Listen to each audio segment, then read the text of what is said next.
story. That's true. And so, is that perfectly okay to? Well, this is what I would say about that.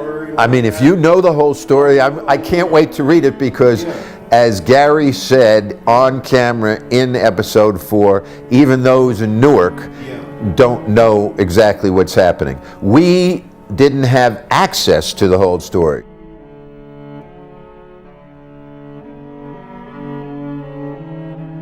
No black bus drivers. There were no black telephone operators. There were no black clerks in the stores and department stores downtown. Nobody's working these. There was one store, Bamberger's, which would hire fair-skinned African Americans to run the elevators. That's all they did, you see. There was no logic. It was problem by problem by problem. The city of Newark had no Department of Recreation. In its table of organization, there was no rec department. Well, Queen of Angels was really right in the middle of 4 public housing projects, which probably represented almost 50% of the public housing of Newark at that in 1963. Mm-hmm. So really, I would walk every day the housing projects. That's basically where I was all the time. And Governor Driscoll was getting more and more agitated. We knew that they were going to try to just run a game on us. The support that you got from Barack? Well, we got a lot of support from him that was good, realistic and good. The best thing that he did was to bring in college students, Barack and his crew. And then notice he was a negative. I mean, to show you that those young people there, they were not just some wild, woolly-head militants. These were like, kids with a great deal of intelligence and some skill. It was extremely interesting because we were all working, helping him, trying to get experience. Right.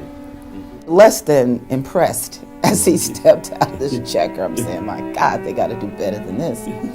But I listened to him. He wasn't a great speaker, but at that point, my position was that I was going to vote for him no matter what, because, of course, he was black. And it was like a feeling in the air that this was our time. There was such an anger, a resentment about what was happening. So I think Ken felt he had to kind of damp that down and afterwards. So he didn't really move very aggressively, and he did, to my surprise, and I guess your disappointment, so he kept a lot of the ad initio people around. I thought there was going to be a wholesale house cleaning. It didn't happen. Why did he do that? And so again, you see, compromises for politicians, actually, and they do it.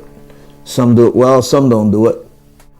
But my idea was too radical. I mean, I wasn't willing to compromise, you see. And that was a problem, you see, because you cannot make it in this society unless you compromise at certain levels. So I said, no, I'm not going to do that. Why should I do that? I'm out here talking about black, power, black workers, black this, and you tell me I got to hire white people to do all this? I'm not going to do that. This force, co-headed by Jerry Greco from the private sector and Winona Lippman from the public sector, to fight to have the Art Center in Newark. And that task force, I believe, was appointed by Mayor James. Oh, incredible contribution, incredible. Newark, nobody in Newark has more responsibility, the renovation, the new Newark, than Sharp James. No question about it. No one can deny that.